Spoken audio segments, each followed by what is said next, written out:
Good morning. സുഖമായിട്ടൊരു ഉറങ്ങാൻ പോകുന്നതിന് മുന്നേ ഉള്ള ഗുഡ് മോർണിംഗ് ആട്ടത്. നൈറ്റ് ഡ്യൂട്ടി കഴിഞ്ഞ് വന്നു കഴിഞ്ഞാൽ പിന്നെ പെട്ടെന്ന് തന്നെ ഫ്രഷ് ആയിട്ട് സുഖമായിട്ട് ഒരു 5-6 മണിക്കൂറിലുള്ള ഉറക്കം അങ്ങോട്ട് എടുക്കും. അത് നിർബന്ധമാണ്. അതിന് മുന്നേ തന്നെ വൈകിട്ടത്തെ ഷാപ്പാടിന് വേണ്ടി കുറച്ച് കടല സോക്ക് ചെയ്ത് വെച്ചിട്ടുണ്ടായിരുന്നു.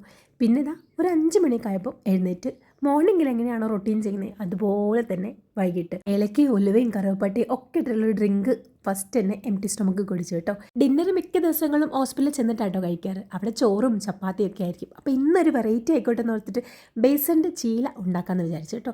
പെട്ടെന്ന് തന്നെ ഒരു ക്യാരറ്റും ഉള്ളിയും കറിവേപ്പിലയും ഒക്കെ കുഞ്ഞായി ചോപ്പ് ചെയ്തിട്ട് കുറച്ച് കടലമാവിനകത്ത് ഇച്ചിരി പാലും കുറച്ച് വെള്ളവും ഉപ്പും കുരുമുളകൊക്കെ ഇട്ടിട്ട് നന്നായിട്ട് ഇളക്കിയിട്ട് കുഞ്ഞു കുഞ്ഞു ദോശ ചീല എന്നാട്ടോ ഇവിടെ സാധാരണയായിട്ട് പറയുക.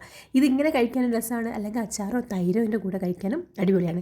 പിന്നെ ഞാൻ സോക്ക് ചെയ്ത് വെച്ചാൽ കടലയുണ്ടല്ലോ, അത് ചുമ്മാ എന്നെ കടുക് പൊട്ടിച്ചിട്ട് കുറച്ച് മസാലയൊക്കെ ഇട്ട് ഇങ്ങനെ വറുത്തെടുത്തിട്ടുണ്ട് രാത്രി വിശക്കുമ്പോൾ കഴിക്കാൻ വേണ്ടി. അപ്പോഴേക്കും ഡ്യൂട്ടിക്ക് ഉള്ള ടൈമായി കേട്ടോ. ഇവിടെ ദിവാലിയുടെ വൈബ് ഇതുവരെ കഴിഞ്ഞിട്ടില്ല. Okay, bye bye.